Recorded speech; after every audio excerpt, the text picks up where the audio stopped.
know I'm starting the video the same way I did for the last chair, but I wanted to give you some, let's say, start heads up what you can expect in this one. So I don't know if you can hear this, but this is the maximum that you could place with the base for this chair. Yeah, guys, this is Cooler Master Synk X haptic chair that definitely brings something new to the table. Well, basically on the chair.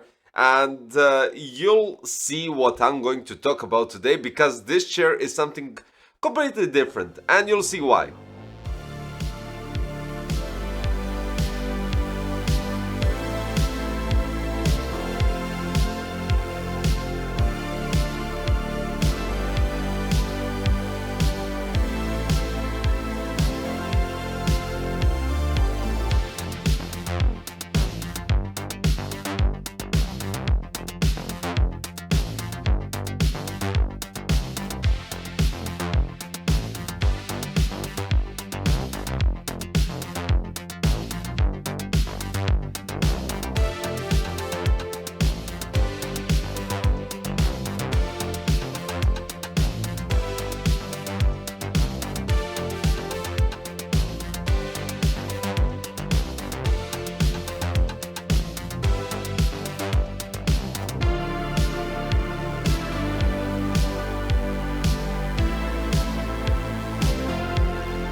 So I hope you enjoyed the short time-lapse video of me assembling the chair, because it's not a straightforward, it is straightforward assembly, don't get me wrong, but it's not the same as you build your usual chairs. And the main difference is that the other chairs have that backrest held on the sides, and this one has one metal piece going through the middle. And you do need to connect two cables. Yeah, you do need to connect power and connection for the addressable RGB right here at the back. So this is quite something different, right? What's it all about? Cooler Master designed a haptic chair that can bring some more, is it an enjoyment or a feel or immersive effects while you're gaming, sim racing, or just regularly listening to your music, watching movies, series, episodes, whatever. It's all up to you to decide, of course. You just have to connect it via Bluetooth or auxiliary cable direct to a PC, which unfortunately is a bit too short. So when you take it into consideration, I would most likely suggest connecting it through Bluetooth. What I did here is I connected with my phone, and it works flawlessly without a single doubt.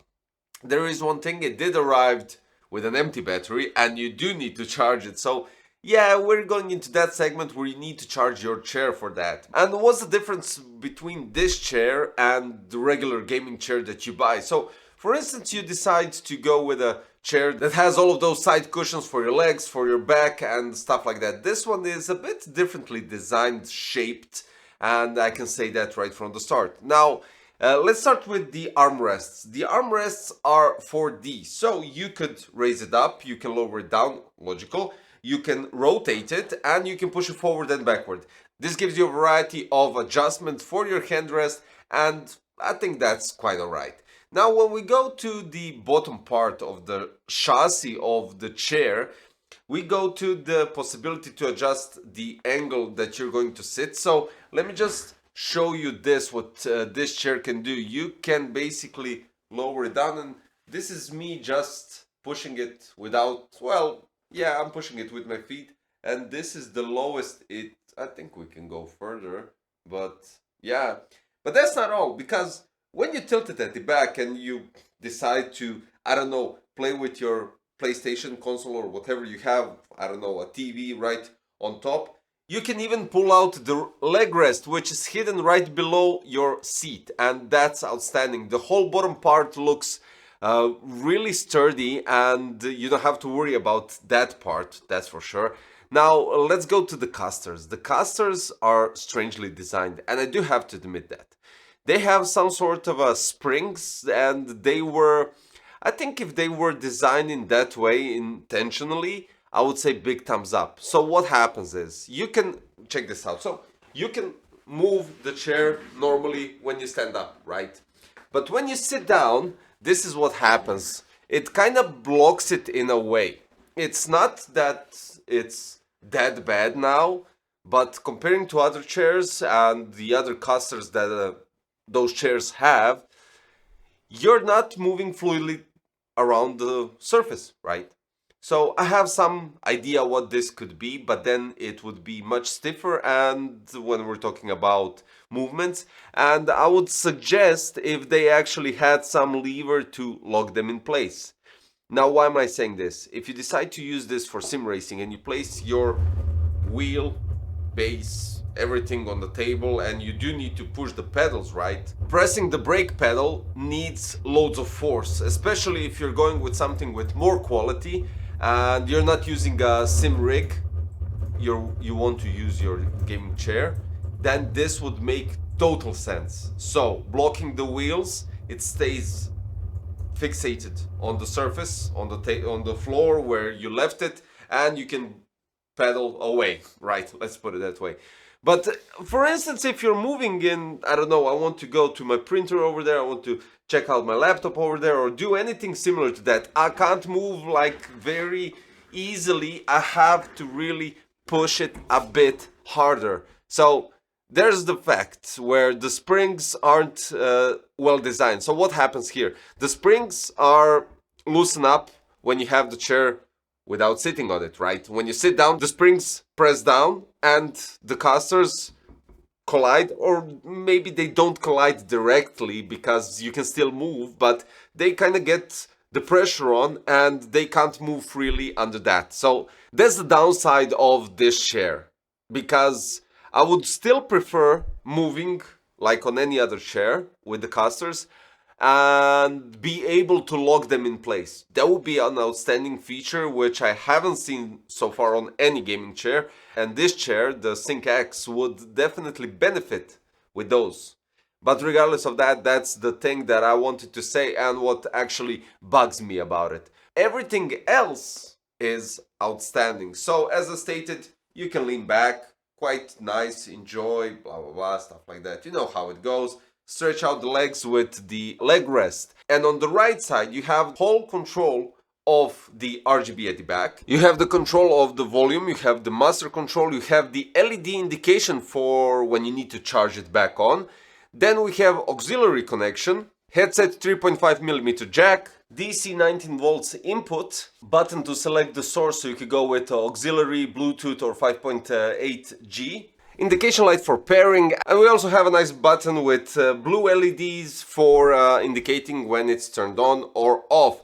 There's another connection which is just covered with something, so it's either for something in the future design that you might want to consider connecting. So there's that. It's all up to future upgrades and what they might do. There are two positions for the leg rest, so you can extend it fully and you can even raise it up a bit, which gives you some freedom of, I don't know, enjoyment and how you want to place your legs there. Now, when we discuss the whole vibration stuff of the chair and how it actually feels, it starts, well, it doesn't start anywhere. It has some sort of a, let's put it this way, synchronization with the bass in the song, but also synchronization with the road where you drive. So it kind of does indicate a bit, and it doesn't vibrate all the same, because that would be totally stupid, right?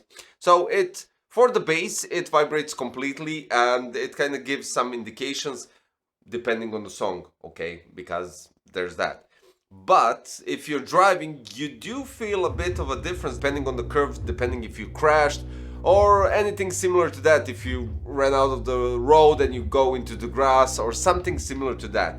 It vibrates precisely, not entirely like you would have with those butt kickers when you have a complete sim rig, so it kind of tilts you that way. It can't tilt you, don't get me wrong, but it does kind of indicate where and what is happening, and which is really cool. So I would say that this could benefit, give you some idea on the road where you're driving, and not just a feedback received from the bass, because we're having a feedback from the bass and from the steering wheel with something different. But here you have some more immersion while driving because you're not sitting in your regular sim rig. I do have to say, even though I love my sim rig, it doesn't have any feedback from the road except on the steering wheel. And here you'll get the complete feel on the steering wheel and on the chair while driving, and yeah, that's kind of cool. At the back we have a Cooler Master logo, as you've seen earlier at the beginning of the video, and you can change between a couple of colors and RGB spectrum, and of course you can turn it off. So you have green, red, blue, purple, I think it was yellow, orange or something like that, and then you get the RGB spectrum, and finally turn it off. For the frame and everything that you see right from the start, we have a wood and metal frame cover in high density memory foam with breathable fabric. When we're talking about leaning backwards, and this is important, it can go up to 135 degrees. The two knobs where it says volume and master, the master is actually for the vibration level and the volume is for your headphone volume. So I would suggest connecting it with 3.5mm jack, because you do need to connect your chair via Bluetooth, and I don't think you'll be able to connect two ways at the same time. As I mentioned, with the color choice, you can go with ultra black or lunar gray. Maximum that it can support is 136 kilos. Safety load on rolling base, 130 kilos. Gas lift height adjustment 90 millimeters, class 4 grade, and armrest height adjustment is 90 millimeters as well. Frequency range 20 Hz to 200 Hz. You have rechargeable lithium ion battery pack, 8 cell, 14.8 volts, 5200 milliampere hours. Core cells of LG, which provides approximately 8 hours of listening to music and 8 hours of continuous use of intense bass effects. So charging time is about 6 hours. My suggestion, when you switch off your PC and you go to bed, plug it in. If you were using it the whole day, plug it in and just in the morning turn it off again, and that's all there is to it. Wireless audio range is 35 meters. So when we take into consideration the material that is designed, so the wood and metal frame, which is really sturdy, and I have to admit this is done properly, the high density memory foam, and this is where the stiffness comes from. It's not that you'll just dive into the chair and never get up from it, but that's a different story. And then we have the 4D armrests, which are really nicely shaped and designed. This is outstanding. RGB, if you're into it, you can turn it on. It does lower the battery lifespan when we're talking about the full charge, so you could turn it off. The battery should last quite nice, and when you think about it, with the 5400 milliampere hours, up to 8 hours of usage and 4 hours of maximum immersion when we're talking about the bass and the feedback that you get, I think that's quite alright, and altogether quite solid. The only thing that I don't approve are the casters. They are somewhere, I don't know, in between, because if you produce a chair, you'll most likely like to have them rolling properly, right? But if you're into the immersion stuff, if you're into the haptic feedback and you're driving and you want to have some sort of a lock, let's try this.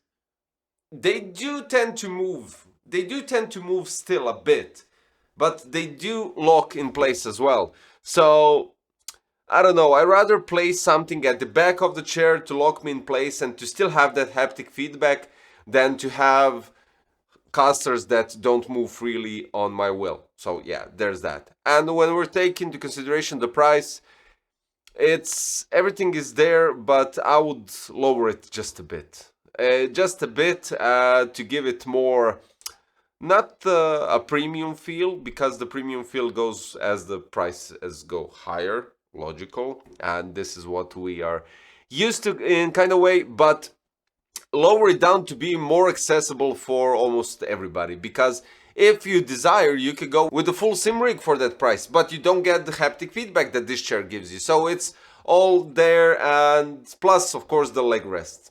Yeah, it's all up to you to decide. I can't actually give you an advice in buy it or don't buy it.